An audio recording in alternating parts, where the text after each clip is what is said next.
What up, what up? This Raw Cut. It ain't Friday, Sunday.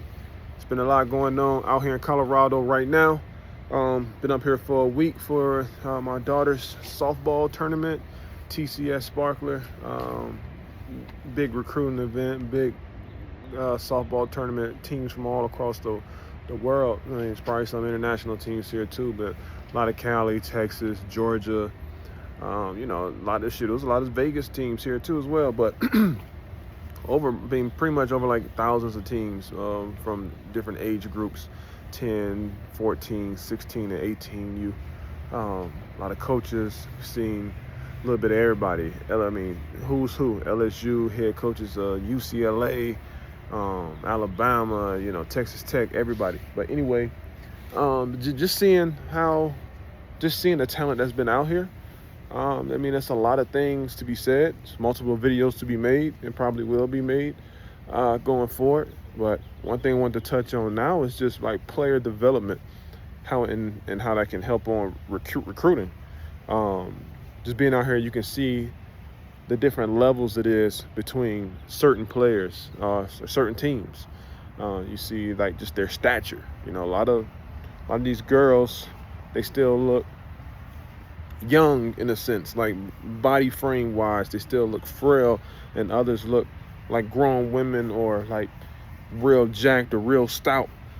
So you can tell the ones that have been putting in work, you can tell the ones that are genetically gifted, and you can just tell the ones that just straight up dogs, just straight up ballers. Regardless of their size, they carry this certain kind of swagger. They carry themselves a different way to make themselves look a little larger than life in a sense. But I know a lot of people, they just rely strictly on, a lot of parents and some coaches, they rely strictly on training methods and trainers to get their kids right, which is nothing wrong with that. But I was always big on setting the foundation as a parent, setting the foundation earlier. Girls, they start developing and physically a little more sooner than guys.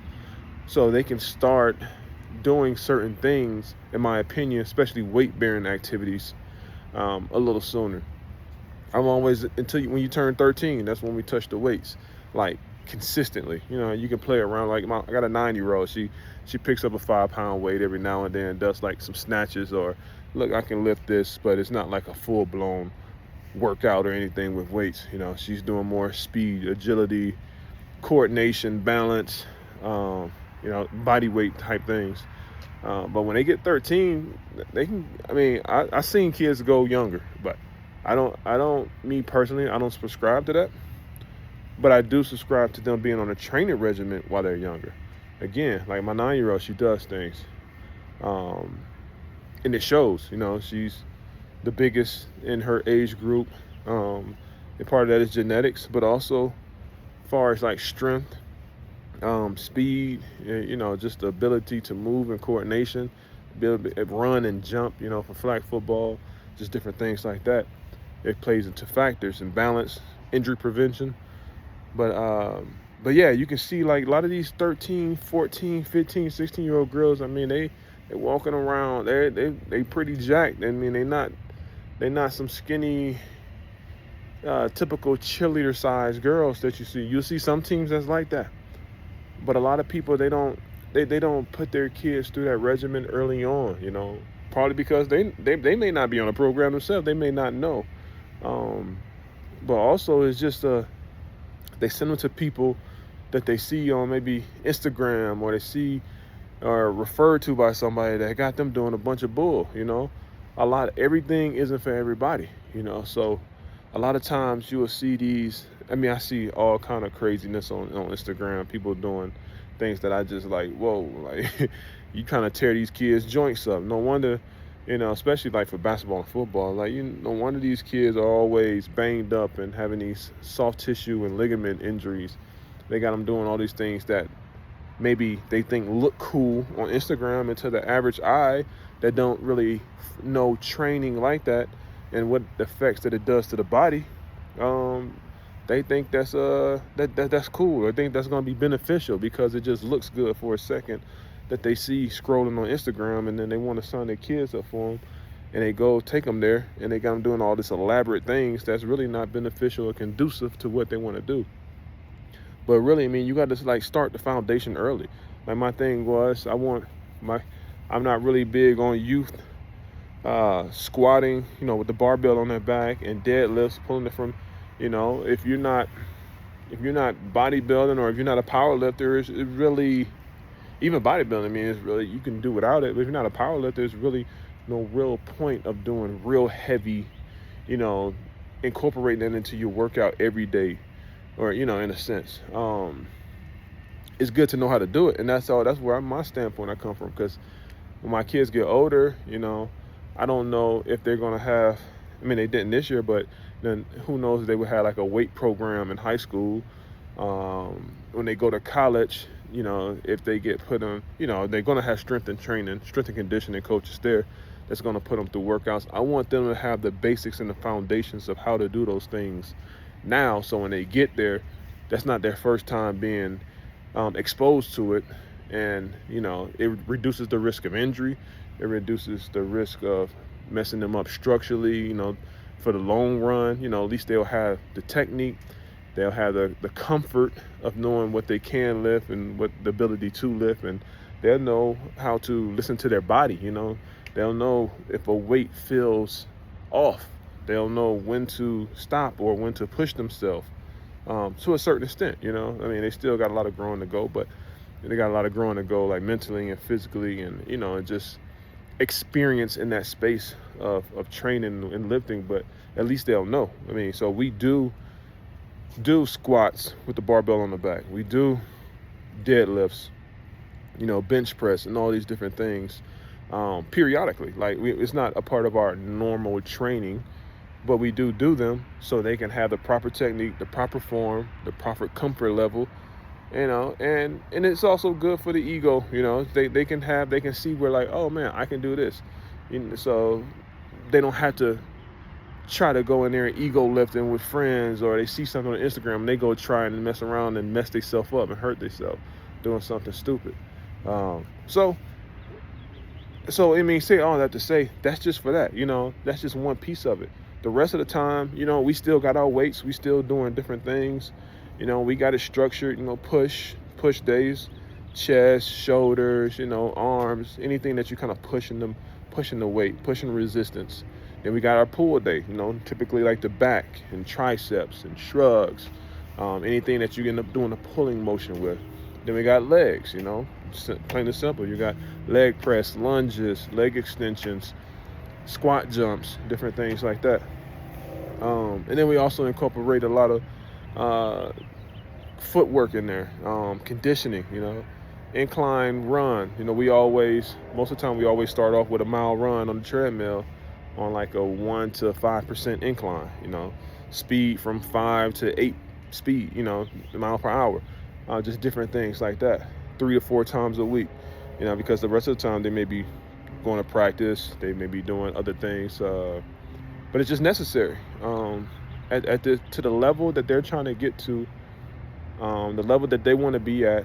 It's a necessary, it's just what they have to do. But also it's instilling good habits into them. Again, it's all about preparing them for life in general, building healthy habits. They know how they look versus how people that don't do what they do look. And it's not by accident. A lot of people say, oh, well, yeah, your mom this, your dad's this. But no, I mean, to a certain extent. But at the end of the day, they're still getting up and they're doing these training. We're getting them up because they still not getting up on their own. That's another thing. That's another conversation. Some of these kids, you got to make them do things. And we struggle with that with our kids, We got to make them do things. We got to tell them to do things. They're not doing it on their own. And it's a fine line where at a certain age or a certain point, that's going to have to click. They're going to have to do these things on their own. We can't always make you. We can't always wake you up. We can't always ask you, did you go in the backyard and hit? Did you go in the backyard and throw? Did you go catch 100 balls? Did you go run this morning? Are you doing these things on your own? Are you asking me to go to the park or go to the gym with you? Why am I always telling you, So it's going to have to be a certain point in time where that's going to have to click and switch over, because that's the only way you're going to keep getting better. Because again, I mean, we're dealing with talking about female athletes specifically, because I got 3 daughters. I don't have any boys. Female burnout rate is real high. And a lot of these coaches want you to specialize in a lot of things. They want you to play softball year round. They want you to play flag football year round. They want you to play basketball year round, tennis year round. Like all these, everything has become a year round sport. Specialization, where a lot of these kids, they do that, and they feel like they have no life. They feel like they have no summer. They feel like they have no friends. And they end up burning out. Feel like somebody made them do these things, and this isn't what they really want to do. And so it's a fine balance with that. So that's a whole nother Raw Cut segment. But main thing I want to get out of this, we'll talk more recruiting next time.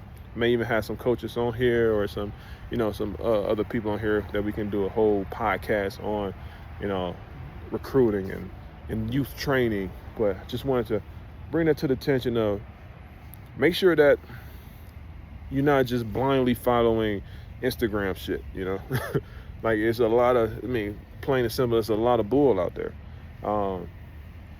If your kids are in sports, no matter the age, or if they looking to get in sports, no matter the age, they can be 1, they can be 2, they can be 3. Start them with like some foundational stuff. Start them with some kind of training. Even if they're like 3, 4, 5, 6 years old, it's never too early to start them with balance work, hand-eye coordination. They call it motor skills. Just take it up a notch. You can roll the ball back and forth. You can have them catch tennis ball with the little soft ball that little kids play with.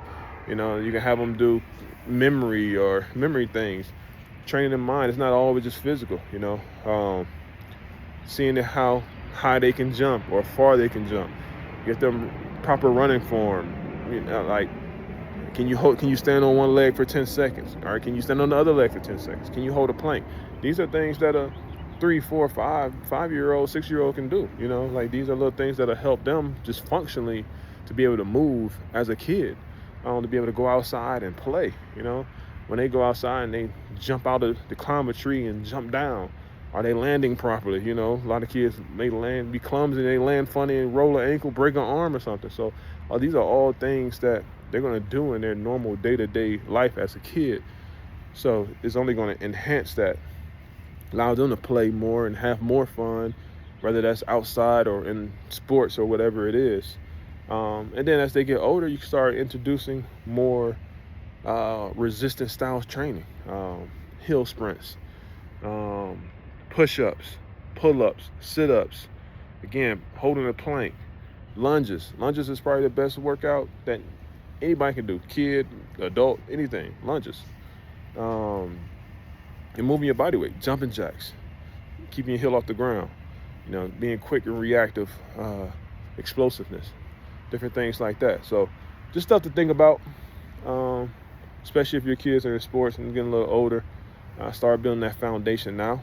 Don't blindly, you can rely on the experts. That's what you pay them for. But make sure, that's an expert that you trust, and it's not just somebody you sent to because you saw on IG, or you saw some fancy cone drill or a ladder drill that they were doing, or they jumping off a 6-foot box jump, landing on one leg with weights on the back and going straight into another jump. Things like that. That's counterproductive and probably going to end up getting a lot of people hurt. So yeah, that's all I got to say. That's Raw Cut. It's the Raw Cut for the day. I'm over here pacing and stuff. It's been about 10 days I've been in Colorado. We flying back today, back to Vegas. Then we headed right back out to Cali. Got a USA. The kids got a USA Olympic team tryout thing for softball. So we got that on the 7th. But we about to get it. Make sure y'all stay diligent. Make sure y'all stay diligent and all that. And be active in your kids' life. Make sure you be active too. Be the example. Do as I do. Do as I do. Not do as I say. Do as I do. You ain't got to be fully training out there, but be a good example. It's always easier and always a little bit more bonding time and different things like that. It's going to be expensive. You're going to spend a lot of money traveling across the world and doing all these different things for these tournaments and showcases and all this stuff. But that's time well spent, money well spent for time with your kids, because at this age, if they wasn't doing this, they'll be out with their friends, they'll be out maybe doing some other stuff, and that's less time you get to spend with them. So just use it, enjoy it, and try to make the best of it.